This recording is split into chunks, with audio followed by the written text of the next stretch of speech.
In news today, the Trump tariffs are to remain in effect after the appeals court granted a stay.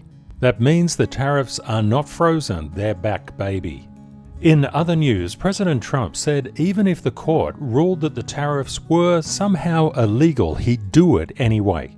That means he'd just find another way of implementing a tariff-like solution. And according to Reuters, the Trump tariffs have cost businesses in excess of $34 billion and counting globally. This is in terms of lost sales and higher costs. I'll dive in a little bit deeper as to what the courts are talking about with the tariffs. The tariff ruling on hold doesn't mean that the tariffs are on hold, the tariffs are back. The ruling to stop them, that's been frozen. Now, we could read this really cool article about the tariff ruling getting put on hold, but I'm going to do something else entirely. I'm going to give you the summarized version that gives you everything that you need to know. Let's go to it. The key takeaway point of everything is the date of June the 9th.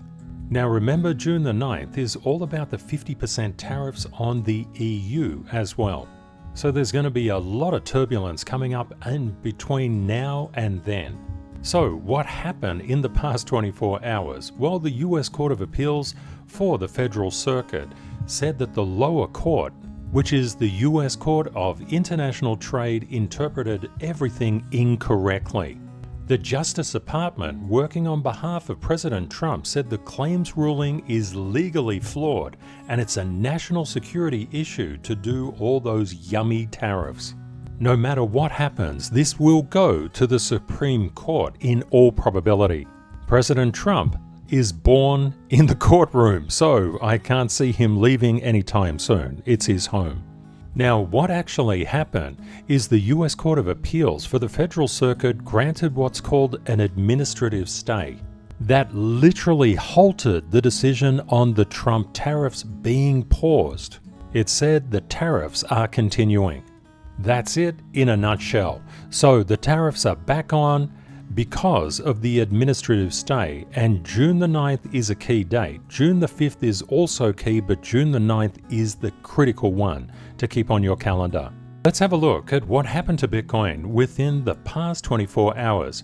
On the news that the tariffs were getting frozen and potentially thrown out of court, we saw a beautiful rally up. Unfortunately, we had no chance of getting through that resistance. We fell so hard because we were in a negative CTKS gap. Now, when you're in a negative CTKS gap, what it just means is the price is up, just hovering below a series of very strong structural resistance lines. And there's literally not too much in the way of structural support. And you can see we have pretty much filled that gap already.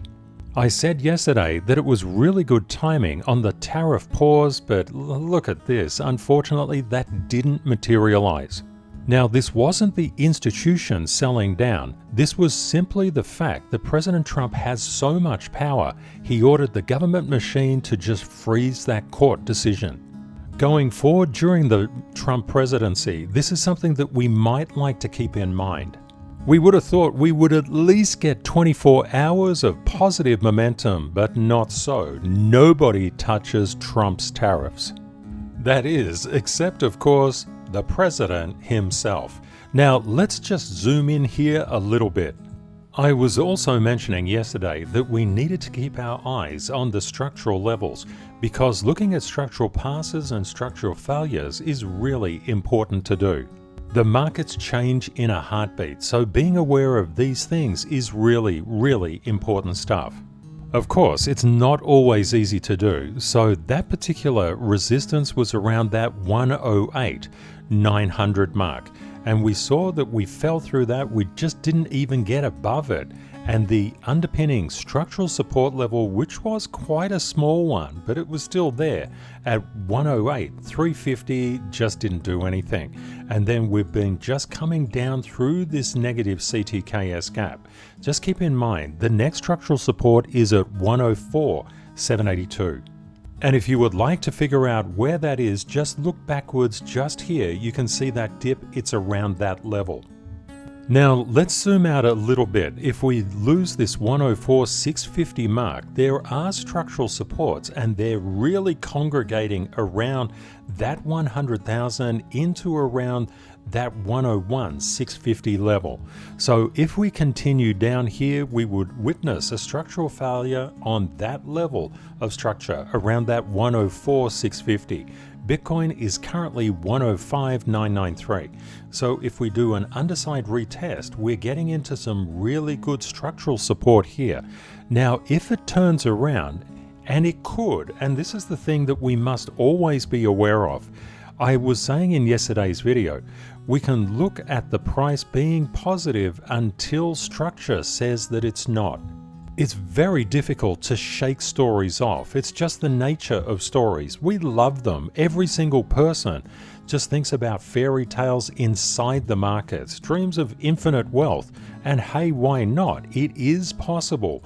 But the concept is, if the structure says thou shalt not pass, we must pay attention. Structure is more powerful than stories. This simple thing could save you an absolute fortune and make you a fortune over time. The charts always reflect what's actually going on inside the market, and of course it moves in waves, so it can be very whipsaw-like behavior. It can be very confusing. But don't worry about that confusion. The confusion just goes away when you understand the price moves between structural levels. If it can't get above, it's going to the one below. If it can't get above that one, it's going to the one below that. We simply don't want to hear these things. We only want to hear something like this. It's got above this level of structure, it's going to this. It got above that level structure, it's going to that one. But if it doesn't get there and structurally fails, we don't want to hear that, structure is going down to levels that we don't want. But we have to just track the animal that is price. It goes wherever it wants to go. We just hop on board and go for the ride. This can be a real game changer because if you think of price like an animal of some sort, you're strapped onto the seat of the back of that animal and it's just romping around all over the place. You are following it. Can it get through the fence? Yeah, it got through that fence. Can it get through the next fence? No, it didn't. What about this? Well, it's jumped that fence and it's heading for this fence. We used to talk about Percy the sheep, but I think we need to make a different animal for price. Sheep are pretty cool animals. Price is pretty all over there. And it's out there. So please let me know, what kind of animal do you think price represents? And we'll start to use that animal, whatever the heck it is. It could be a lion, it could be anything, it could be a dinosaur. Just let me know in the comments, because it's wild. Whatever it does, it's wild. But it's always moving between structure. As long as you know where the structure is and you don't have too many stories, you're going to do really well. Now, we had to just participate in that tariff pause because it could have done something like this. Unfortunately, it didn't. But that's the way of the markets. We just dust ourselves off and get on that animal again, whatever that animal is. So please, inside the comments, let me know, if price was an animal, what kind of animal would it be? Looking at total crypto market cap, we're looking structurally. These lines are called Stanfield levels or SLs. They're also called CTKS levels. We witnessed recently that there was so much structure around this 3.48 trillion. Now, you were probably looking at Bitcoin and saying, Ken, Bitcoin is getting into a positive fresh air gap, and it stopped and it reversed. Why? I'll show you again. I'm talking specifically about this rally. There was a lot of positive air. There was a resistance level just a little bit below that 114. So why didn't it go up? Why didn't it just tap 114? The reason was total crypto market cap. Look at all of this structural overhead resistance, just layer after layer after layer of sellers coming in and saying, thou shall not pass. And boy, oh boy, did it not pass. It went from there all the way down to there. And you can see that huge structural failure, a structural retest, and that got caught right there And believe it or not, that's a structural level. Sometimes you need to put a little bit of backing behind these to see these structural levels. But the concept is it came down, struck structure after a SO or structural overshoot, and then had positive structural attraction back to this level. We can see these levels in real time, and you can see how vitally important they are.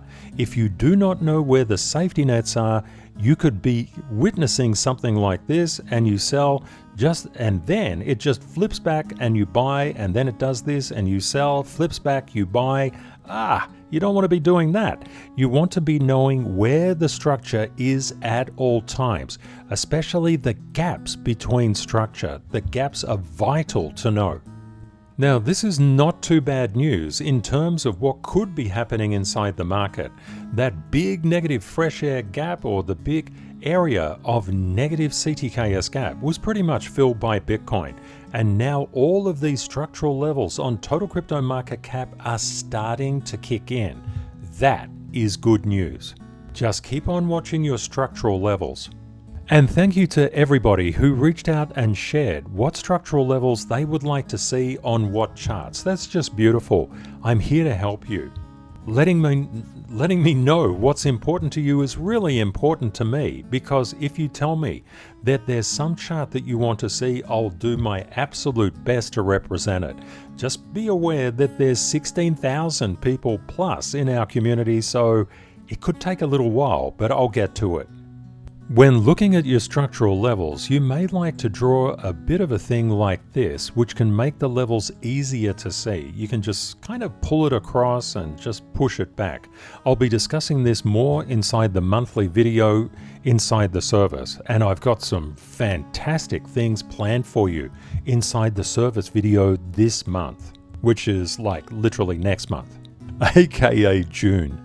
Now, what do we see when we look at the Level 1 and Level 2 standard certification markup of Solana? We can see that there are definitely areas of structural support, but unfortunately those areas are kind of on the wrong side of price. We would much prefer those areas as support. They're playing into resistance currently. But at least we have a lot of precision to know exactly where those levels are. That is the key, and that is your superpower. And of course, these levels are not just randomly drawn, they're drawn through 2 levels of standard certification. The key is always the same. Just prepare yourself for the intercorrelation and interconnection of structural levels. If we get this continuation of sell pressure, we know that total crypto market cap and Bitcoin have got a lot of structure underneath, and the price could come down somewhat. But when it gets caught on Bitcoin and total, that means that the alts will start to base and then wave up. Now, if they don't wave up as much as we would like, it's going to be because of structural interactions. Please keep your eyes on the structural levels at all times. This is literally a game changer. If you get a structural failure, you know that there are problems inside the market. Maybe the news hasn't come out yet, but price is telling you distinctively if there are problems or if they're not problems. If the markets are good, price will go up. Where will it go up to? Structural overhead resistance. If things turn bad, and as it always does inside financial markets, it's good, it's bad, it's good, it's bad, it's crazy, but we love it.